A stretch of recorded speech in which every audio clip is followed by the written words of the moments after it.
Assalamualaikum warahmatullahi wabarakatuh. Hai semuanya.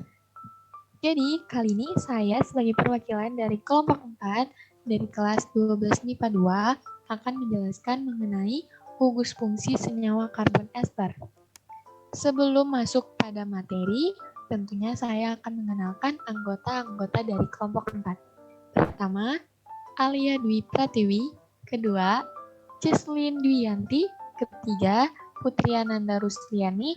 Keempat, Selvi. Kelima, Mulia Rahmat Afandi. Keenam, Krisanto Abel Ferdianto. Dan yang terakhir, Wahyudin.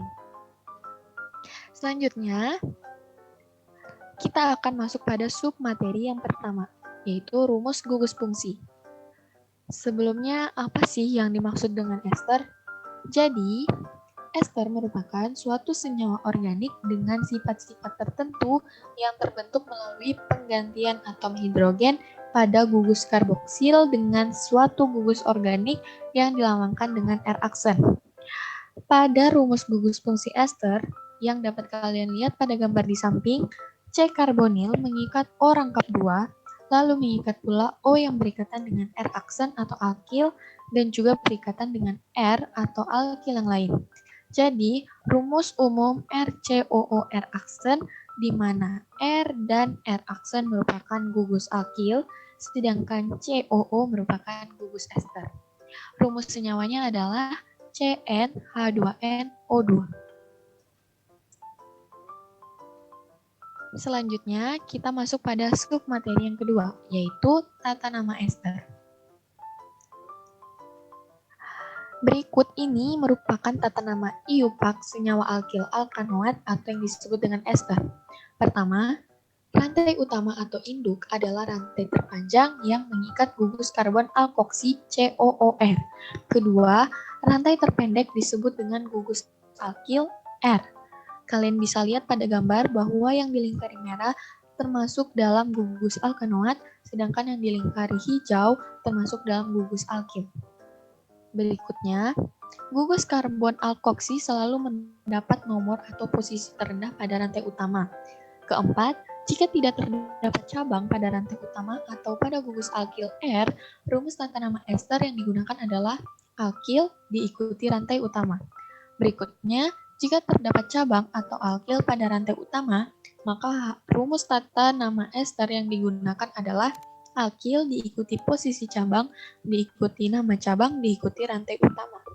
Berikutnya, jika terdapat cabang atau alkil pada rantai utama dan gugus alkil R, maka rumus tata nama ester yang digunakan adalah posisi cabang, diikuti nama cabang, diikuti alkil posisi cabang, diikuti nama cabang, diikuti rantai induk. Tata nama trivial.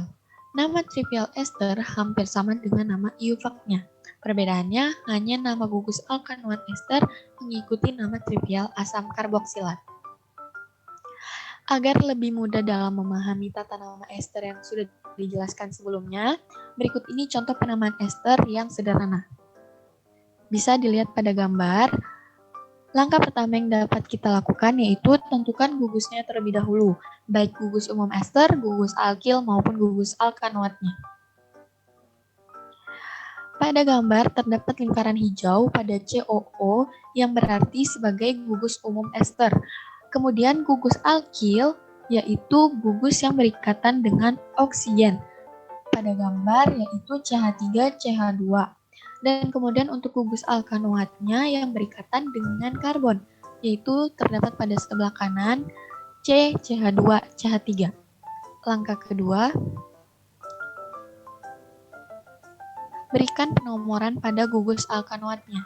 Sebelumnya, jika kita lihat pada sebelah kiri, yaitu terdapat 2 atom karbon yang mengikat oksigen atau gugus alkil sehingga dinamakan sebagai etil.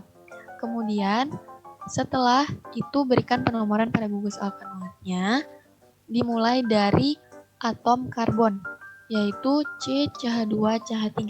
Jadi pada gambar terdapat 3 atom karbon, sehingga dinamakan sebagai propanoat. Kemudian langkah terakhir, tulis nama ester didahului dengan gugus alkil dan diikuti dengan gugus alkanoatnya. Sehingga nama dari contoh ester yang ada pada gambar yaitu etil propanoat. Selanjutnya kita masuk pada submateri yang ketiga, yaitu sifat-sifat ester. Sifat fisika. Pertama, molekul ester bersifat polar. Kedua, titik didih ester terletak antara keton dan ester dengan massa molekul relatif yang hampir sama. Ketiga, ester dengan 10 karbon atau kurang berupa cairan yang mudah menguap dan baunya enak seperti buah-buahan. Keempat, ester dengan massa molekul relatif rendah larut dalam air. Sifat kimia. A. Hidrolisis. Hidrolisis ester akan menghasilkan asam karboksilat dan alkohol. Reaksi hidrolisis merupakan reaksi kebalikan dari reaksi esterifikasi. Dapat kalian lihat pada gambar yang ada di bawah ini.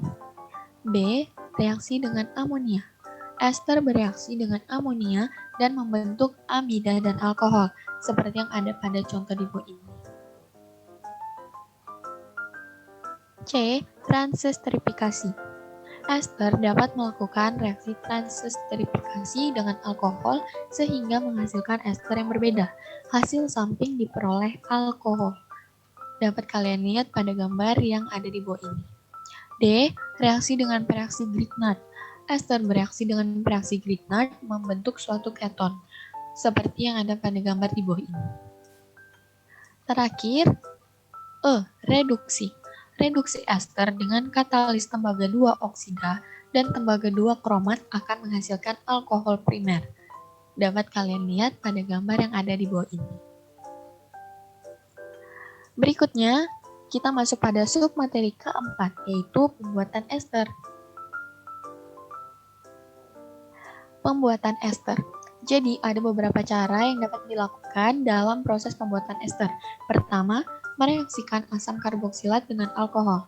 Ester dapat dibuat dengan mereaksikan asam karboksilat dan alkohol melalui reaksi esterifikasi dengan bantuan katalis H2SO4 pekat. Kedua, mereaksikan klorida asam dengan alkohol. Ester dapat juga dibuat dari reaksi antara klorida asam dengan alkohol. Ketiga, mereaksikan anhidrida asam dengan alkohol. Selain dua cara di atas, senyawa ester dapat juga dibuat dengan mereaksikan senyawa anhidrida asam dengan alkohol menghasilkan ester dan asam karboksilat. Masuk pada submateri yang terakhir, yaitu kegunaan ester. Kegunaan ester dalam kehidupan sehari-hari. Yang pertama, sebagai esens makanan dan minuman. Beberapa ester mempunyai aroma buah-buahan, seperti apel yang berasal dari metil butirat, aroma pisang dari amil asetat, dan aroma nanas dari etil butirat. Kedua, beeswax. Campuran ester seperti C25H51, COO, C30H61, dan Carnauba wax digunakan pada cat atau pelapis mobil dan mebel. Ketiga, sebagai bahan untuk membuat sabun. Keempat, sebagai bahan untuk membuat mentega. Kelima, ester-ester seperti aspirin dan metil salisilat digunakan dalam pengobatan sebagai analgesik dan anti peradangan. Metil salisilat juga disebut minyak wintergen, merupakan bahan utama rasa atau bau wintergen. Etil asetat digunakan sebagai penghapus cat kuku atau kutek. Jadi itu dia penjelasan yang dapat kami berikan mengenai ester. Kurang dan lebihnya mohon dimaafkan. Sekian dan terima kasih. Wassalamualaikum warahmatullahi wabarakatuh.